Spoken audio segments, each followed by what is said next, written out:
আসসালামু আলাইকুম গাইজ, কেমন আছেন আপনারা? আমি আজকে একটা নতুন জিনিস আপনাদেরকে উপলব্ধি করার জন্য নিয়ে আসলাম যে আমি যে জায়গাগুলো থেকে ভিডিও করতাম আর কি, শুটিং করতাম, সেই জায়গাগুলোর অবস্থা কিন্তু একেবারে চেঞ্জ হয়ে গেছে। মাত্র 2 দিনের বৃষ্টিতে নদী একেবারে তার আসল রূপ দেখাতে শুরু করেছে।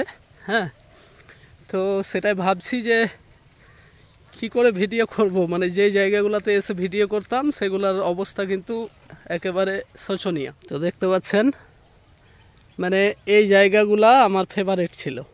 প্রতিদিন বিকেলে এসে এখানে থেকে আমি শুটিং করতাম। হ্যাঁ, কিন্তু এই মাত্র 2 দিনের বৃষ্টিতে কালকে আসা হয়নি, তো ভাবলাম যে আজকে দেখি একটু গিয়ে কি অবস্থায় রয়েছে। তো দেখেন, মানে পুরো মাটি করে দিল। যাই হোক, অসুবিধা নেই। এটা চাইছিলাম যে আমাদের নদী একবার ভরুক, অনেক দিন থেকে এভাবে ভরেনি। হ্যাঁ, তো এটাও দেখে খুব শান্তি লাগছে, খুব ভালো লাগছে। অবশ্যই পুরো অবস্থা একেবারে,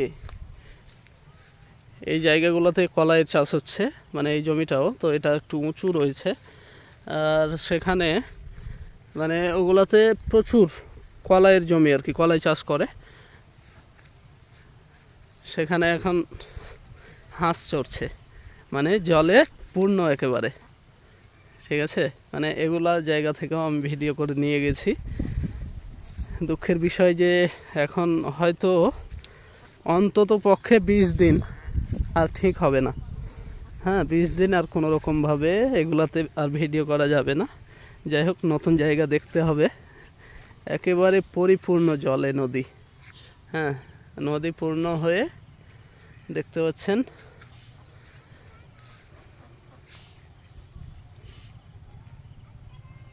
অনেকগুলো হাঁস একসাথে, হাঁস আছে, বক আছে সাথে।